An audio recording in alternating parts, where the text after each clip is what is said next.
하나님의 부르심. 로마에서 하나님의 사랑하심을 받고 성도로 부르심을 받은 모든 자에게 하나님 우리 아버지와 주 예수 그리스도로부터 은혜와 평강이 있기를 원하노라. 누구나 한 번쯤 나의 부르심은 무엇일까 하고 생각해 보셨을 것입니다. 목회자일까 아닐까 하고 말입니다.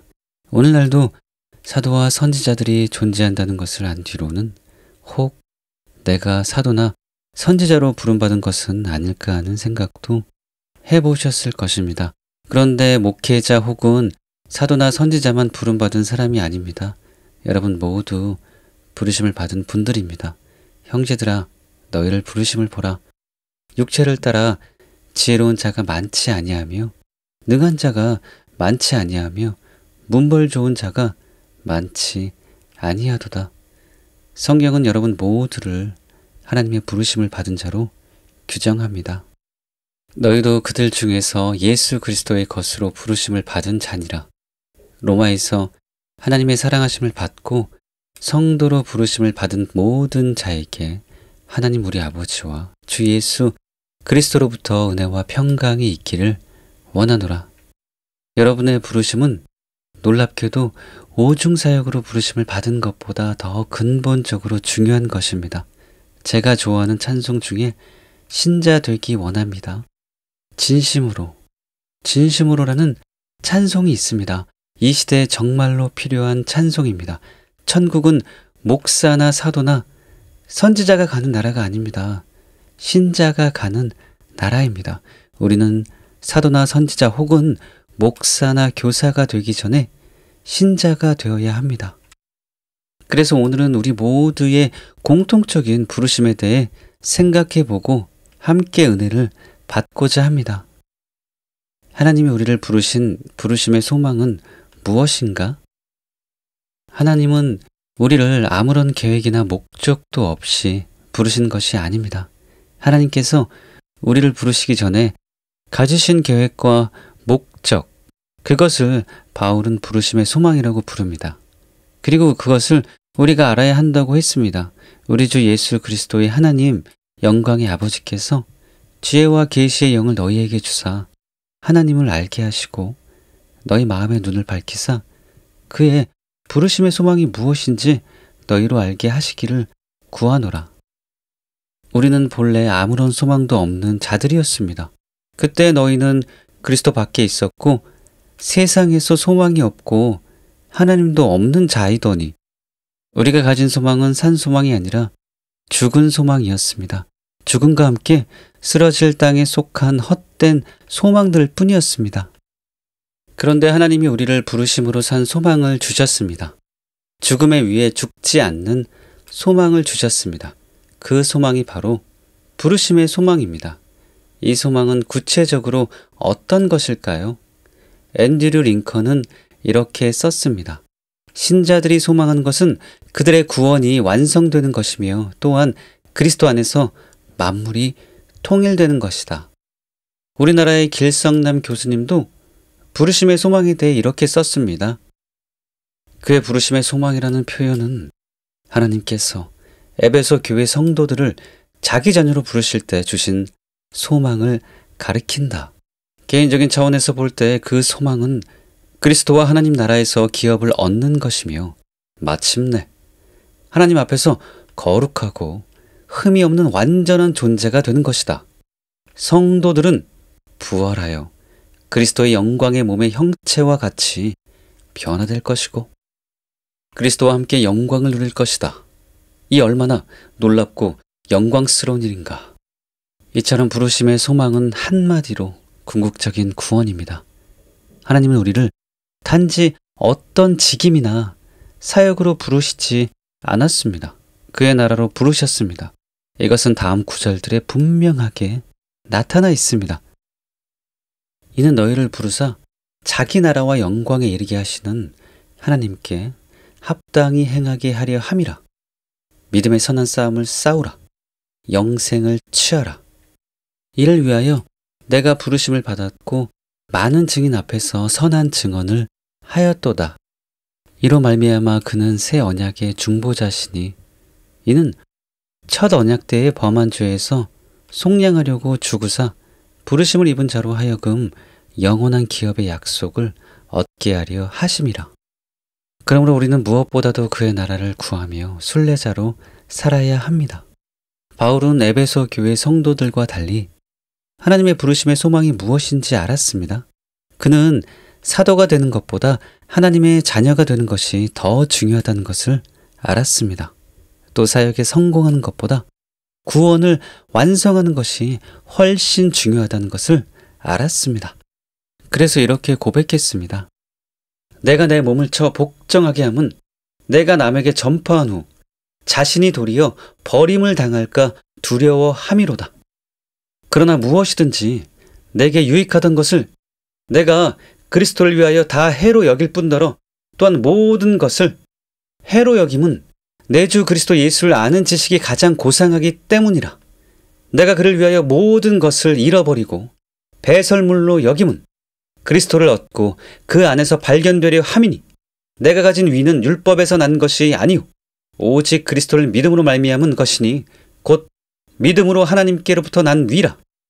내가 그리스도와 그의 부활의 권능과 그 고난에 참여함을 알고자 하여 그의 죽으심을 본받아 어떻게 하든지 죽은 자 가운데서 부활에 이르려 하노니 내가 이미 얻었다 함도 아니요 온전히 이루었다 함도 아니라 오직 내가 그리스도 예수께 잡힌받은 그것을 잡으려고 달리노라. 형제들아, 나는 아직 내가 잡은 줄로 여기지 아니하고 오직 한 일, 즉 뒤에 있는 것은 잊어버리고 앞에 있는 것을 잡으려고 표대를 향하여 그리스도 예수 안에서 하나님이 위에서 부르신 부르심의 상을 위하여 달려가노라. 바울은 이런 일관된 정신과 자세로 살았기 때문에 에베소 교회 신자들처럼 처음 사랑을 잃어버리지 않았습니다. 그리고 끝까지 믿음을 지키고 순례자의 길을 걸어갈 수 있었습니다. 여러분도 부르심의 소망을 바르게 알고 살아감으로 절대로 변질되지 마시기를 바랍니다.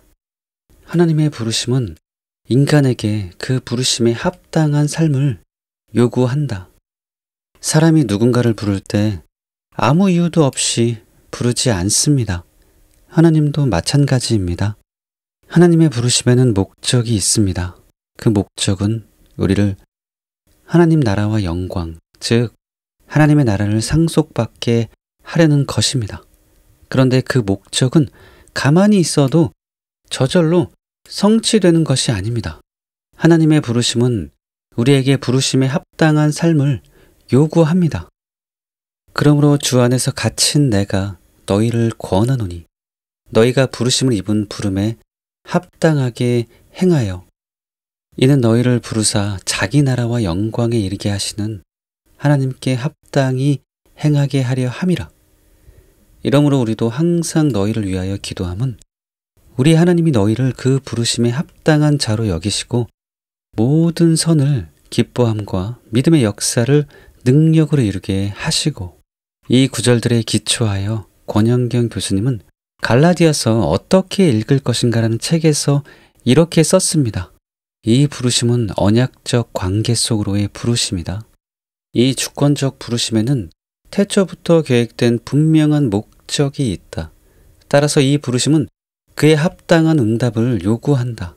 바울은 이를 부르신 부름에 합당한 삶이라 부르기도 하고 나라와 영광으로 부르신 하나님께 합당하게 사는 것으로 묘사하기도 한다. 주께 합당히 살아간다고 말할 수도 있고 하나님을 기쁘시게 한다는 표현 역시 동일한 생각을 표현한다. 데살로니가 후서 1장 5절 11절은 부르심의 신학 속에 담긴 바울의 이런 관점을 잘 드러내준다. 이는 하나님의 공의로운 심판의 표요 너희로 하여금 하나님의 나라에 합당한 자로 여김을 받게 하려 함이니 그의 나라를 위하여 너희가 또한 고난을 받느니라. 이러므로 우리도 항상 너희를 위하여 기도함은 우리 하나님이 너희를 그 부르심에 합당한 자로 여기시고 모든 선을 기뻐함과 믿음의 역사를 능력으로 이루게 하시고 또 행위 없는 구원이라는 책에서 권영경 교수님은 이렇게 썼습니다. 하나님은 바로 이 구원을 향해 우리를 부르셨고 따라서 현재 그리스도인의 삶은 시종일관 바로 미래적 구원을 향한 부르심에 대한 응답으로 간주된다. 여기서 중요한 것은 이 약속의 성취는 또한 이 부르심을 받는 자 편에서 이 계획된 부르심에 합당한 응답을 요구한다는 사실이다. 부르심은 그 약속의 성취가 자동적인 것은 아니다. 우리를 부르시는 하나님은 거룩한 분이기에 그와의 언약 관계는 하나님의 거룩함에 어울리는 거룩함을 동반한다. 곧 하나님의 부르심은 그 부르심에 합당한 응답, 곧 이 부르심의 목표를 성취할 수 있는 삶의 방식을 요구한다. 곧 하나님의 부르심은 구원의 초대이면서도 동시에 새로운 삶에 대한 요구이기도 하다. 하나님은 우리를 하나님의 나라를 상속받을 자로 불러주셨습니다. 그런데 그 나라를 상속받을 자는 오직 성도들 뿐입니다. 지극히 높으신 이의 성도들이 나라를 얻으리니 그 누림이 영원하고 영원하고 영원하리라. 예적부터 항상 계신 이가 와서 지극히 높으신 이의 성도들을 위하여 원한을 풀어주셨고 때가 이름에 성도들이 나라를 얻었더라. 그러므로 하나님의 부르심은 성도로 부르는 부르심입니다. 로마에서 하나님의 사랑하심을 받고 성도로 부르심을 받은 모든 자에게 하나님 우리 아버지와 주 예수 그리스도로부터 은혜와 평강이 있기를 원하노라. 성경에 의하면 하나님이 우리를 택하시고 구원하시는 것에 진리에 대한 믿음뿐 아니라 성령의 거룩하게 하심이 필요합니다. 예수 그리스도의 사도 베드로는 본도, 갈라디아, 갑바도기아, 아시아와 비두니아에 흩어진 나그네 곧 하나님 아버지의 미리 아심을 따라 성령이 거룩하게 하심으로 순정함과 예수 그리스도의 피뿌림을 얻기 위하여 택하심을 받은 자들에게 편지하노니 은혜와 평강이 너희에게 더욱 많을지어다. 주께서 사랑하시는 형제들아, 우리가 항상 너희에 관하여 마땅히 하나님께 감사할 것은 하나님이 처음부터 너희를 택하사 성령의 거룩하게 하심과 진리를 믿음으로 구원을 받게 하심이니. 우리는 이 표현들이 추상적인 것이 아니라 성도들의 삶을 겨냥한 매우 실제적인 개념이라는 것을 알아야 합니다. 하나님의 부르심은 거룩으로의 부르심입니다. 하나님의 뜻은 이것이니 너희의 거룩함이라. 곧 음란을 버리고 각각 거룩함과 존귀함으로 자기의 안에 대할 줄 알고 하나님을 모르는 이방인과 같이 세욕을 따르지 말고 이 일에 분수를 넘어서 형제를 해하지 말라. 이는 우리가 너희에게 미리 말하고 증언한 것과 같이 이 모든 일에 주께서 신원하여 주심이라. 하나님이 우리를 부르심은 부정하게 하심이 아니요 거룩하게 하심이니 그러므로 저버리는 자는 사람을 저버림이 아니요 너희에게 그의 성령을 주신 하나님을 저버림이니라. 찬송가 459장에 보면 누가 주를 따라 섬기려는가? 누가 죄를 떠나 주만 따를까라는 가사가 있습니다. 이것은 우리에게 하나님의 부르심을 받은 자의 삶이 어떠해야 하는지를 잘 보여줍니다. 우리는 세상과 구별된 거룩한 삶을 살아야 합니다. 왜냐하면 오직 그런 사람만이 부르심에 합당한 자들이고 하나님의 나라를 상속받을 수 있기 때문입니다. 하나님의 부르심에 합당하게 살지 않는 것이 곧 배교다. 배교란 무엇일까요? 타종교로 개종하거나 예수님을 부인해야만 배교가 아닙니다. 기독교의 믿음은 단순히 기독교 교리에 동의하는 것이 아니라 사랑으로서 역사하는 믿음, 그리고 행함이 있는 삶 믿음이기 때문입니다. 따라서 부르심에 합당한 삶을 살지 않고 죄 가운데 사는 것도 배교입니다. 일례로 갈라디아서 1장 6절에 보면 이렇게 기록되어 있습니다. 그리스도의 은혜로 너희를 부르신 이를 이같이 속히 떠나 다른 복음을 따르는 것을 내가 이상하게 여기노라. 이것은 배교에 대한 질책입니다. 그런데 하나님의 부르심이라는 관점에서 보면 그 의미가 분명해집니다. 바울이 경계한 배교는 단순히 교리적 착오를 넘어선 것입니다. 이 구절은 갈라디아 성도들이 그들을 불러주신 하나님께 합당한 혹은 하나님의 부르심에 합당한 삶에서 이탈하였음을 보여줍니다. 바울의 질책은 부르심에 합당한 삶을 포기하거나 방주하게 만드는 잘못된 가르침을 받아들이는 것에 대한 것이었습니다. 우리는 이것을 갈라디아서 5장 7절을 통해 확인할 수 있습니다. 너희가 다름질을 잘 하더니 누가 너희를 막아 진리를 순종하지 못하게 하더냐? 그리고 16절부터 21절을 통해서도 확인할 수 있습니다. 내가 이르노니 너희는 성령을 따라 행하라. 그리하면 육체의 욕심을 이루지 아니하리라. 육체의 소욕은 성령을 거스리고 성령은 육체를 거스르나니 이들이 서로 대적함으로 너희가 원하는 것을 하지 못하게 하려 함이니라.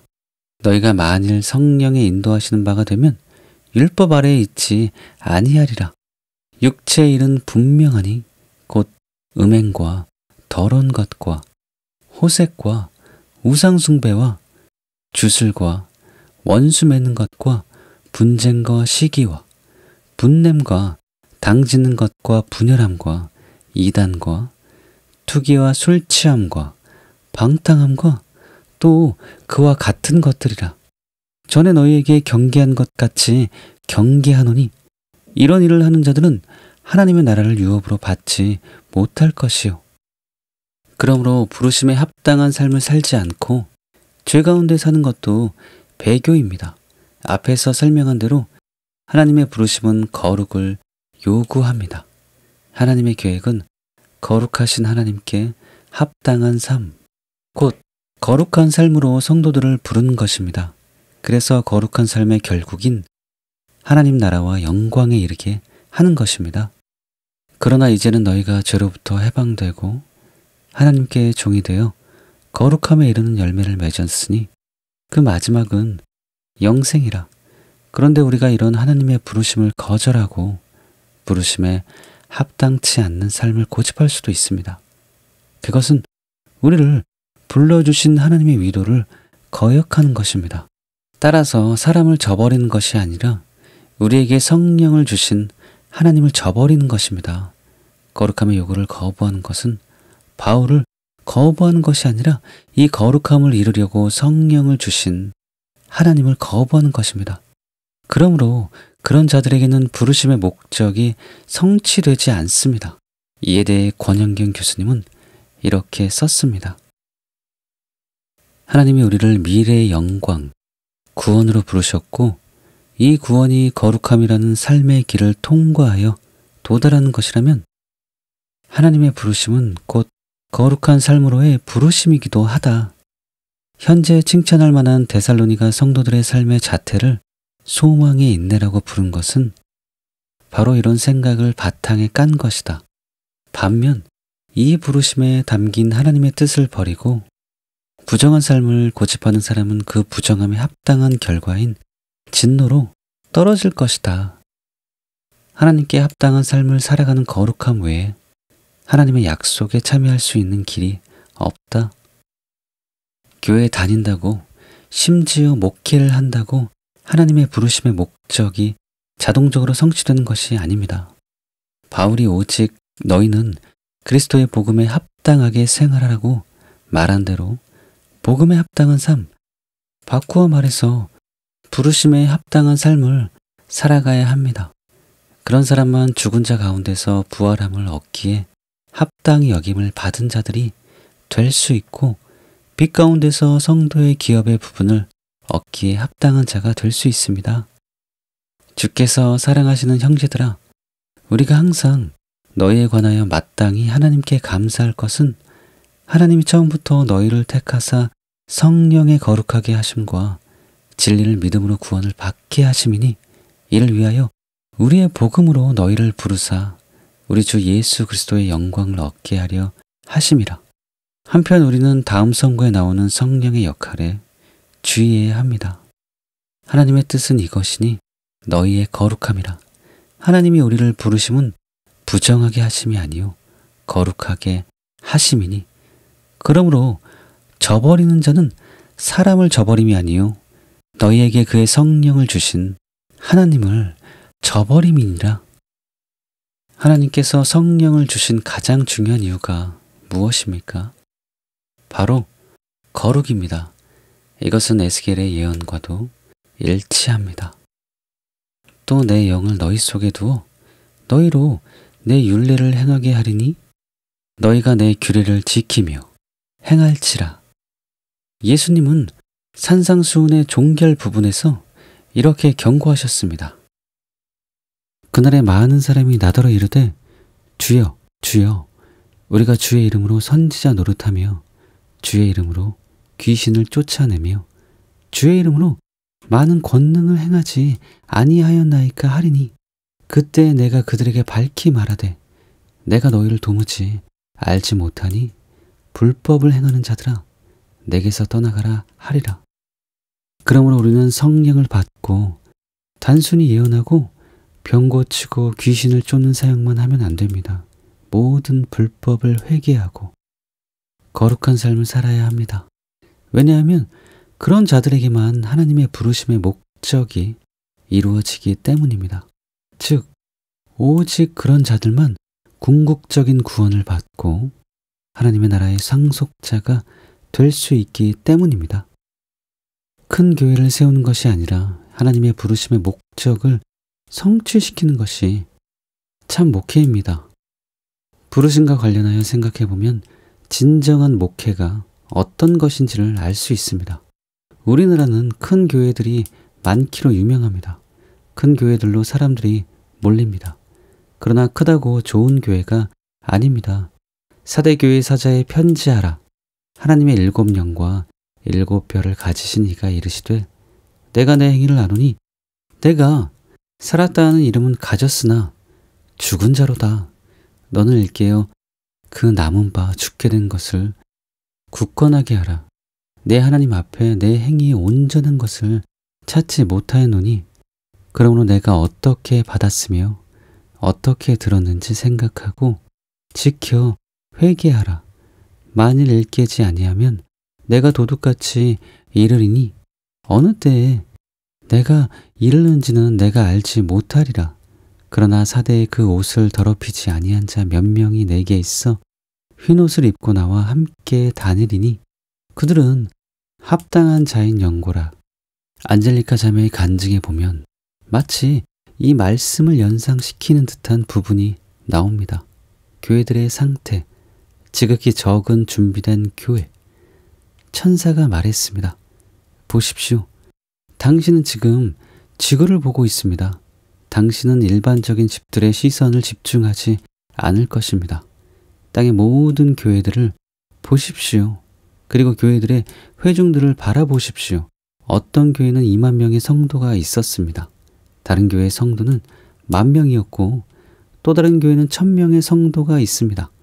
천사는 계속해서 저에게 많은 회중들을 보여주었습니다. 그러나 이 교회들 중에 아주 소수의 사람들만 진정한 교회를 이루고 있습니다. 그는 제게 물었습니다. 지금 보고 계시나요? 네, 저는 대답했습니다.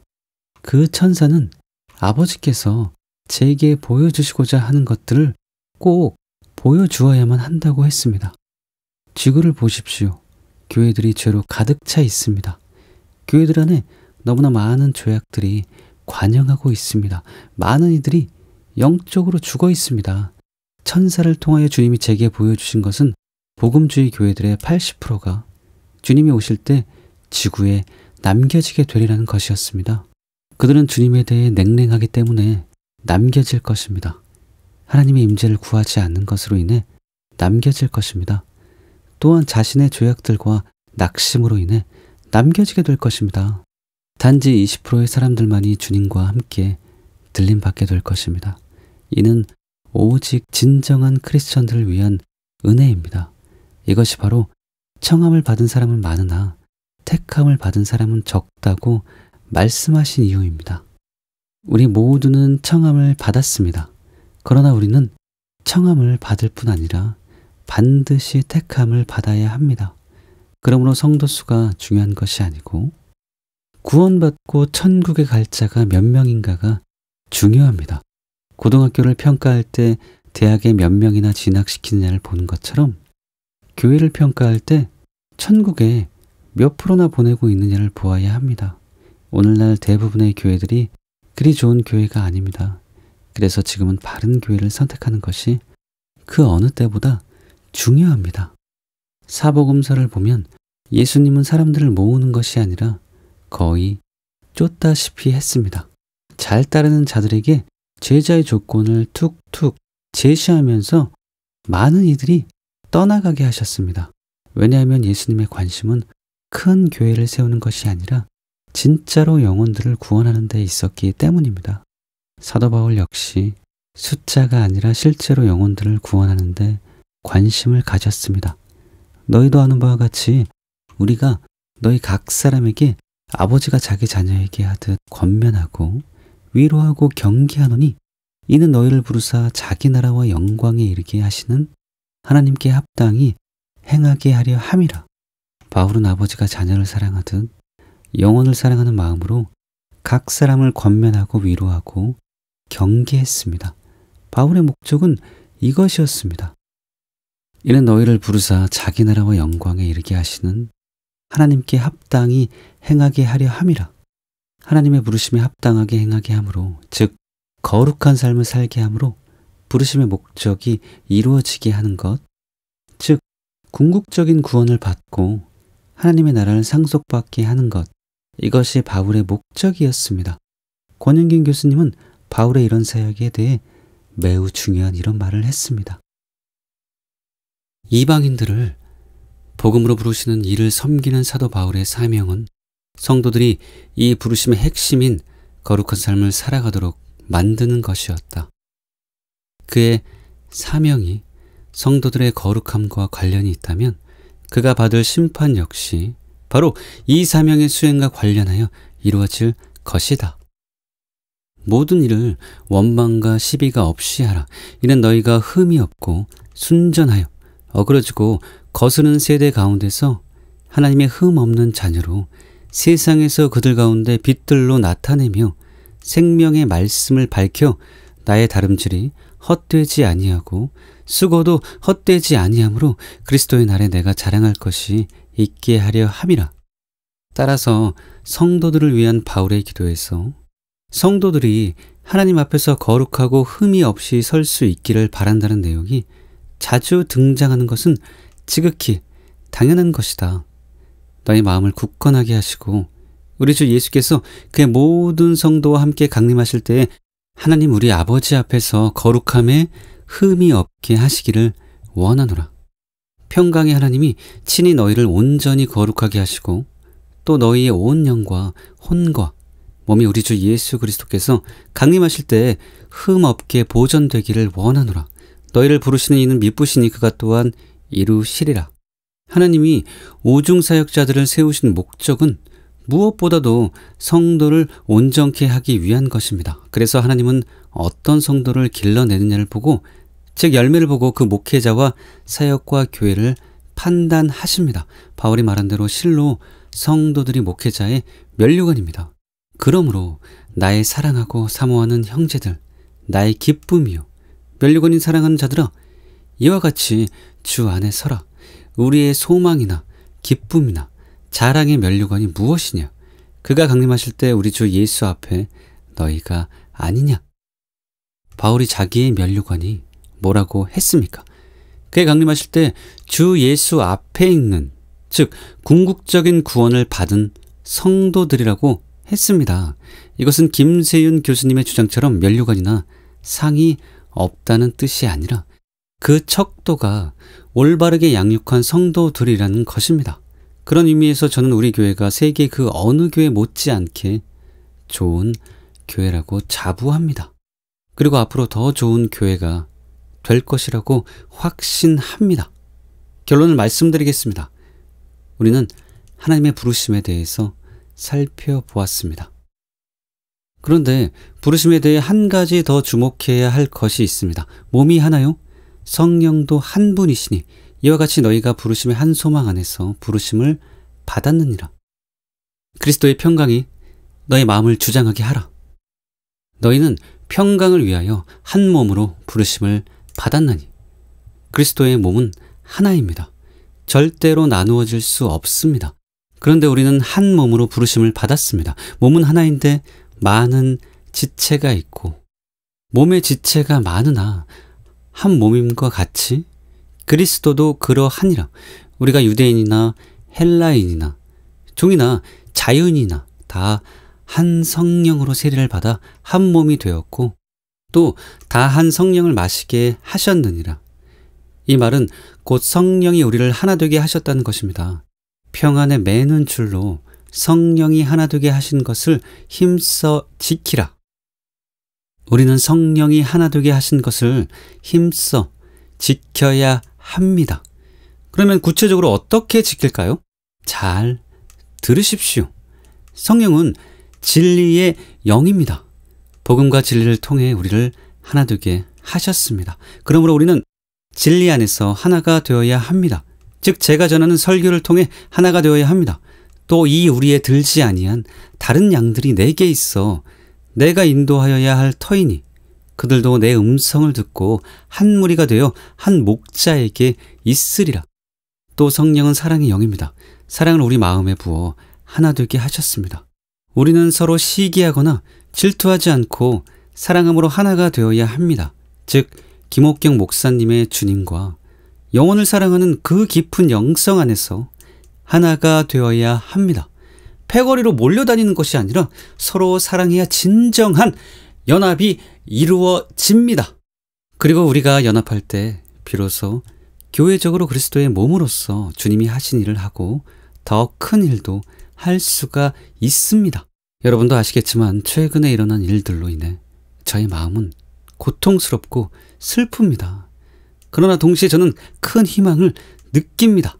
왜냐하면 이제부터 우리 교회는 제가 전하는 진리와 김옥경 목사님의 영성 안에서 진정으로 하나가 되어 참된 연합을 이룰 것이요. 교회가 크게 달라질 것이기 때문입니다. 교회가 전보다 훨씬 더 좋아질 것입니다. 참으로 형제 우애가 넘치는 따뜻하고 행복한 교회가 될 것입니다. 그리고 주님의 임재와 기름 부음이 넘치는 강력한 교회가 될 것입니다. 그러므로 여러분 모두 기대하시기 바랍니다.